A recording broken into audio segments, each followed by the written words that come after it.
5 na nga ng hapon nang mapagpasyahan ko nga na mamalengke na kasama ang aking baby at Tara. Nasa training ang panganay kong anak at may sakit nga ang mudra kong maldita kaya napagpasyahan ko na nga na isama na lang ang baby at Tara sa pamamalengke. Nang makalabas din ng bahay at medyo malibang-libang din. Po kasi yung tipo ng pamilya ng taong bahay lang po. Labas lang po kami pag mamamalengke o kaya may bibilin sa labas, magsisimba, mamasyal o kaya may mga okasyon sa mga kamag-anak namin na naimbitahan kami. Dating nga namin sa may palengke sa may tapat ng Jollibee, isa dyan tuwan-tuwa nga anak ko dahil nakita na naman niya si Jollibee. Nang gustong-gusto niya po talaga si Jollibee at pagka napapadaan nga po kami kundi siya magtatatalon, magsisigaw at ituturo nga si Jollibee. Tapos lahat din na madaanan ko ay may kanya-kanya na nga mga Christmas decor. Sa bahay nga hindi pa nga kami nakakapaglagay. Siguro maglalagay na nga din ako ng Christmas decor pagdating na nga ng December mismo. Ngunit nga ng panahon ay hindi ko nga nararamdaman na paparating na nga ang Pasko. Pagdating nga ng tanghali ay daig pa nga mahal na araw sa sobrang tirik ng araw. Mapadaan na nga ako dito sa may bilihan ng diaper, bumili na nga rin nga ako. Hirap din kasi para sa ating mga mamshi ang walang diaper ang mga junakis natin at pumapangi nga ang buong bahay. Siyempre naiistorbo din ang mga pagtulog ng bata. Kapag nakita ko nga sa lalagyan niya ng diaper na iilang piraso na nga lang ay hindi na nga ako mapakali niyan.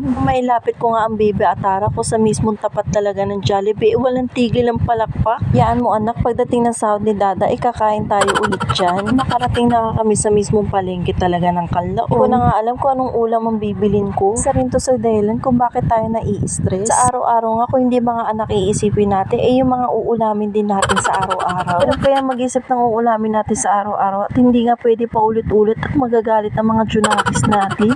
Papadaan nga kami dito sa mga bilihan ng overan sa mga t-shirt. Kasi pa nila ang baby at Tara ko sa patugtog nila. Pabili na nga ako ng alamang at itlog, dumiretso na nga kami pa uwi. Ko na nga naipakita sa inyo yung mga nabili ko kanina sa palengke at sobrang dami nga ng tao. Sabi nga ang tuwa ng anak ko nung makita niya yung malaking lobo na umiilaw. Sinundan niya pa nga ng tingin. Naman po ang kagandahan sa baby at Tara ko dahil pagka hindi nga siya naibili ng laruan ay hindi siya katulad na ibang bata na nagwawala. Pati nga dito sa bahay nadatan ko nga nakahiga aking mudra. Chill lang ang aking lola. Kaya napagod na ang lola mo sa pamalengke si kuya na nga ang pinagluto ko ng ulam namin. Naman po na malilit na nabili ko kanina gagawin po namin torta. Paborito nga po to na aking lola kaya ito rin po ang binili ko. Kanya nga lang yan ng 3 itlog, sarap, konting asin at paminta. Kanya ipiprito ng tostado isa-isa. Pero dapat nga ilalagyan ko pa nga yan ng konting toge para maging okay na nga. Baka hindi magustuhan ng lola ko yung ganong klase ng okay kaya hindi ko na rin binili.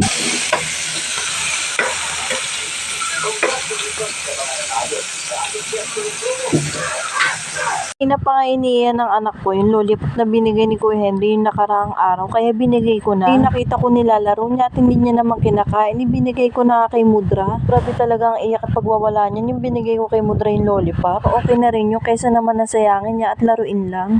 Lang po, salamat.